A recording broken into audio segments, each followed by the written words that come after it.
Varicose veins కి సరైన చికిత్స కోసం సంప్రదించండి ఎవిస్ హాస్పిటల్.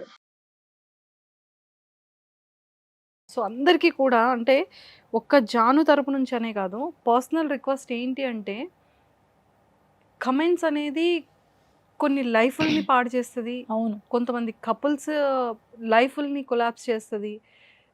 కొంతమంది డిప్రెషన్‌లోకెళ్ళిపోతారు. చాలా సఫర్ అవుతారు. దానివల్ల వాళ్ళు అనుకున్న డ్రీమ్స్ ఫుల్‌ఫిల్ చేసుకోలేరు. ఇష్టాల్ని కోల్పోతారు. ఇవన్నీ జరుగుతాయి.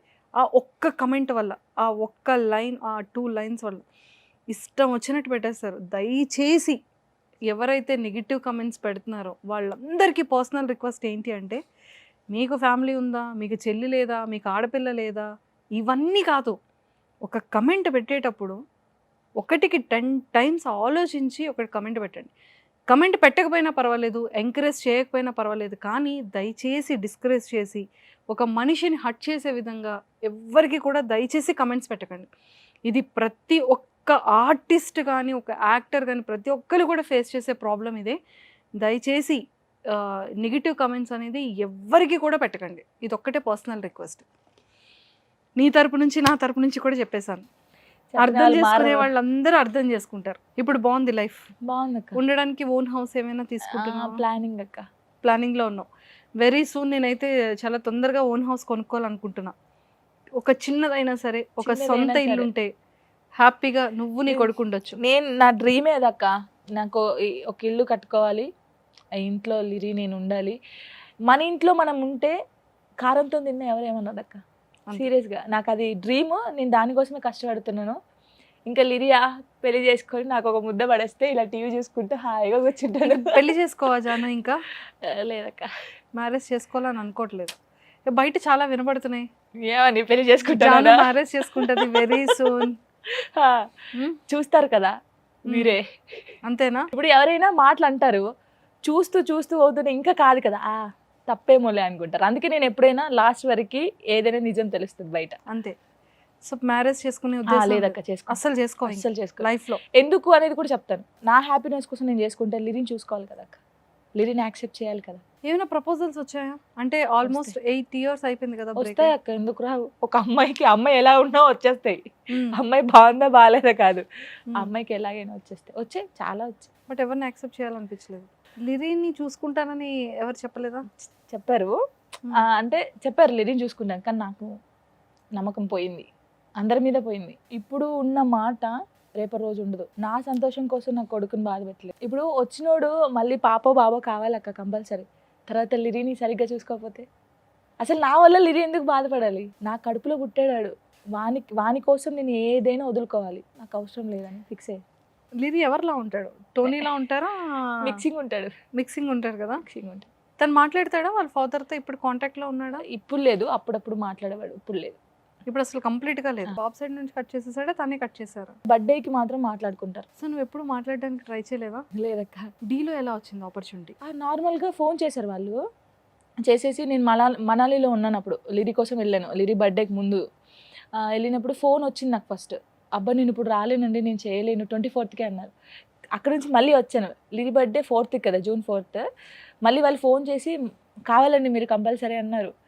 ఓ ఇంకేంటి వస్తానండి, లిరి బర్త్డే అయిపోయిన తర్వాత వచ్చేస్తాను ఆఫీస్కి అన్నాను. వెళ్ళిపోయాను, సైన్ చేసేసాను. శేఖర్ మాస్టర్ ఇచ్చే కమెంట్స్ మాత్రం వేరే లెవెల్ అసలు. నా లైఫ్లో జానుకు ఒక మెమొరీ ఉందంటే, శేఖర్ మాస్టర్ జాను జాను అని ఎప్పుడు అన్నాడో, తను వచ్చి నీల్ డౌన్ చేసినప్పుడు అసలు కిందికి వచ్చినాక నేను ఫుల్ ఏడ్చాను. అంటే నా డాన్స్ నచ్చుతుందా?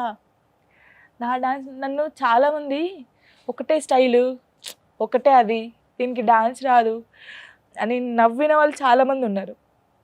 అలాంటిది అంత పెద్ద మాస్టర్ నా జాను పేరుకి అందం వచ్చింది. ఆ మాస్టర్ జాను జాను అనేసి వచ్చి నీల్ డౌన్ చేస్తే నిజంగా నేను అంత బాగా చేశాను, నాలో అంత టాలెంట్ ఉందా నా మీద నాకే ఒక్కసారి అనిపించింది. గణేష్ మాస్టర్ కానీ, శేఖర్ మాస్టర్, హన్సిక గారు కానీ, వీళ్ళకి నా డాన్స్ నచ్చుతుంది, నాలో కూడా టాలెంట్ ఉందిరా అనిపించింది. అంటే నాకు అదే మూమెంట్ అక్క. నేను లైఫ్లో అసలు మర్చిపోను. నాకు డాన్సర్కి ఏం కావాలంటే ఒక గుర్తింపు. చాలా ఇంకా పెద్ద కోరికలు ఇంకేం లేవు, అయిపోయింది.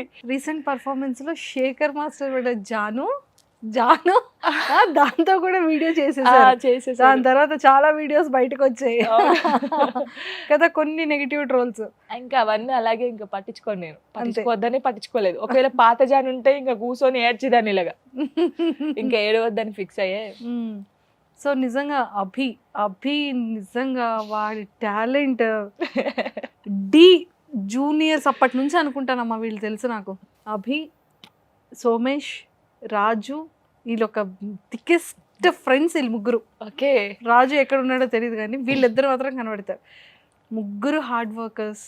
అభి ఎంత హార్డ్ వర్క్, సోమేష్కి కొరియోగ్రఫీ చేశాడు, రాజుకి కొరియోగ్రఫీ చేశాడు. అవును, చిన్న పిల్లడు కాస్తే ఈ రోజు వాడు కొరియోగ్రాఫర్ అయిపోయాడంటే ఒరే నువ్వు ఎంత నుంచి ఎంత వచ్చేసావు, నేను పెద్ద అయిపోయాను అన్న ఫీలింగ్ వచ్చేస్తుంటది.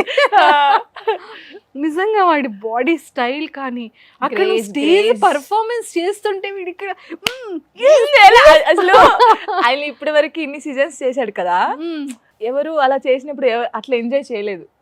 ఫస్ట్ టైం నేను చేస్తుంటే ఎంజాయ్ చేస్తుంటే హన్సిక గారు అన్నారు, ఒక కూతురు చేస్తే ఫాదర్ ఎలాగ ఎంజాయ్ చేస్తాడు అలా చేస్తున్నాడు అని చెప్పింది. ఏదైనా తన స్టూడెంట్ అనేది నిజంగా చేస్తే అది ఆ మాస్టర్ కి అది ఒక హ్యాపీనెస్ కదా. అంటే నేను కావాలని నేను తన పేరు చెప్పాను, ఇద్దరు మాస్టర్స్ పేరు చెప్పారు, వీళ్ళు నాకు అభి మాస్టరే కావాలని చెప్పాను నేను. సూపర్ చెప్పాను. అప్పుడు మాస్టర్ వచ్చారు, ఓకే బాగుంది, మంచి చాలా మంచోడు అభి. చాలా అంటే అసలు ఎవరికి తెలీదు, చాలా మంచోడు, చాలా అల్లరి. చిన్నపిల్లడు ఎలా ఉంటాడు అలా అనకి ఇంకా నేను చిన్నోని అంటాడు. లేదురా పాప నిజంగా చిన్నోడే, అంత లేదా పొరపాటున మీసాలు గడ్డాలు వచ్చాయి అంతే. అమ్మ ఇంకా అంటాడు, చూసావా నేను చిన్నోడిని ఇప్పటికే ఫీల్ అవుతుంది, చాలా చిన్నోడిని నువ్వు అన్నావా, ఇంకా అయిపోయింది. నిజంగా అసలు వాడి డాన్స్ కి మాత్రం వాడి బాడీ లాంగ్వేజ్ అసలు నిజంగా వాడి పర్ఫార్మెన్స్. నేను చాలా కొంచెం నా డాన్స్ చేంజ్ అయిందంటే తన వల్లే. అవునా, సూపర్. ఫోక్ కాస్త చాలా మంచి మంచి డాన్సెస్ చేస్తున్నావు కదా. అసలు ప్రాక్టీస్ ఎలా ఉంటుంది జాను? మాస్టర్ గురించి తెలిసిందే కదా, రాత్రులు ఉంటాయి ప్రాక్టీస్, మార్నింగ్ ఉండదు. మార్నింగ్ అంతా పడుకుంటాడు. పోనీ నీకు కూడా నైట్ నిద్ర పట్టదు. అవును, ఇది బాగా కలిసిపోయింది మాకు. నైట్ 9 నుంచి స్టార్ట్ చేస్తే మార్నింగ్ 3 అవుద్ది. అంటే అందరూ ప్రాక్టీస్ ఎలా చేస్తారు, 24 గంటలు చెయ్యి అంటారు, అలా ఉండదు. అభి మాస్టర్ది ఎలా ఉంటుంది, ముచ్చట పెడతాడు, గేమ్ ఆడతాడు, కానీ 3 hours ఉంటుంది కదా టైం, ఆ 3 hours చేసేస్తాడు. అసలు పాట అయిపోయిందా, చేసేసారా అనిపిస్తుంది, అంత ఫాస్ట్ గా ఉంటాడు. అంత ఎన్ని డేస్ డ్యూరేషన్ లో అయిపోతుంది ఒక సాంగ్ కొరియోగ్రఫీ? అంటే ఒక సాంగ్ ఒక 2 days 3 days లో మొత్తం అయిపోతుంది. 3 days లో ఒక్కొక్కసారి ఏం చేస్తాడు, నైట్ కంప్లీట్ చేస్తాడు. అంత ఘోరంగా Abhi master. Super. After Dhee తర్వాత నీకు ఏమైనా ఫిలిమ్స్ లో కొరియోగ్రఫీ ఆపర్చునిటీస్ కానీ లేకపోతే ప్రైవేట్ ఆల్బమ్స్ కానీ? మూవీస్ నుంచి ఫోన్ వచ్చినాక తర్వాత గుడ్ న్యూస్ వింటారు. యాజ్ యాక్టర్ గా wow, congratulations Jaanu. Thank you.